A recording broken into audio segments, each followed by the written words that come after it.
topic of this lesson, that is the age of revolutions, 1838 to 1848. Now, when conservatives were becoming powerful at that time, the liberal nationalists started their revolutions in many regions of Europe, such as Italian and German state, the provinces of Ottoman Empire, Ireland and Poland.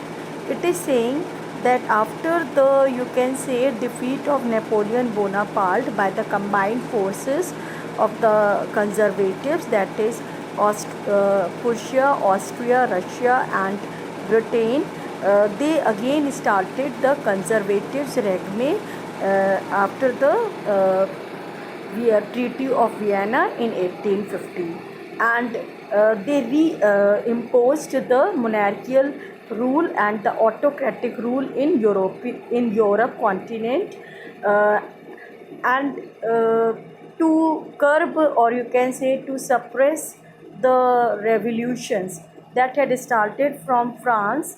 They imposed certain restrictions on the France, and they again means made the Bourbon dynasty king to rethrone, means he was again rethroned by these combined forces. So, and in this way they started monarchical rule in the France, and to curb the activities of the revolutionaries, they also imposed certain restrictions on the people. First of all, the people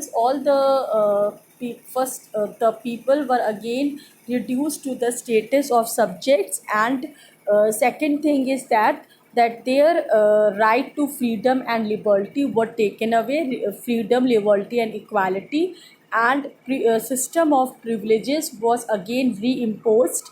That is, the Catholic Church again became very powerful during this time, and they also imposed censorship on the press, means they cannot publish any article without the consent of the royal family. And second thing is that ban was imposed on the formation and association of political parties, so that no one can again start the revolution against these monarchs.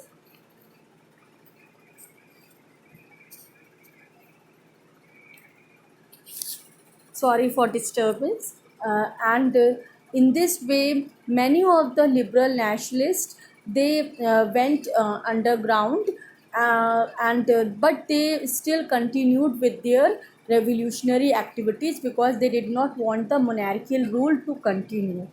And one such was famous person who was the liberal nationalist was Gassib Mazzani, who was from Italy, and he wanted that monarchical rule should be abolished and the republican rule should again be reinforced in the Europe continent.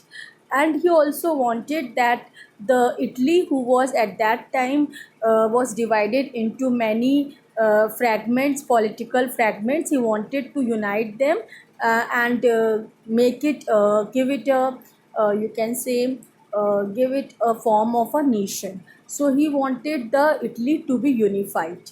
So in this way you can say that the revolution, even though the monarchs were trying to curb the activities of the nationalists, then still many of the liberal nationalists, they were continuing with their activities. And this ultimately happened in 1838,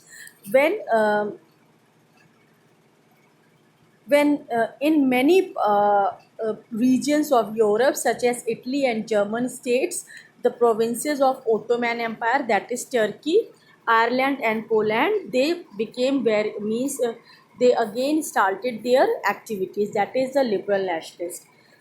The first of that type of activity started upheaval, means started in France only in July 1830, when the Bourbon king, who was restored to power by the conservatives during the Treaty of Vienna in 1815, was overthrown by liberal nationalists and constitutional monarchy was set up as Louis Philippe as its head.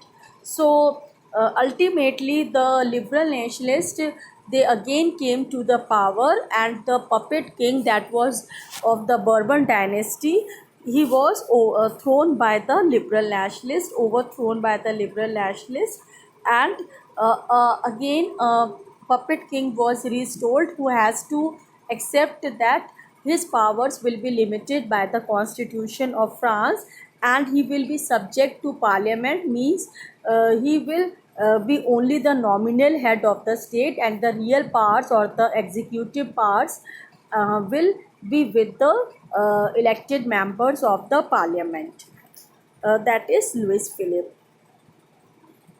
For this, Metternich remarked that when France sneezes, the whole Europe catches cold. Means for this, the Metternich remarked like means all the revolutions only start in France. The July Revolution is sparked as an uprising in Brussels, means ultimately it affected other parts also, like Brussels, which is the capital of Belgium, and ultimately it led the Belgium to break away from the United Kingdom of Netherlands.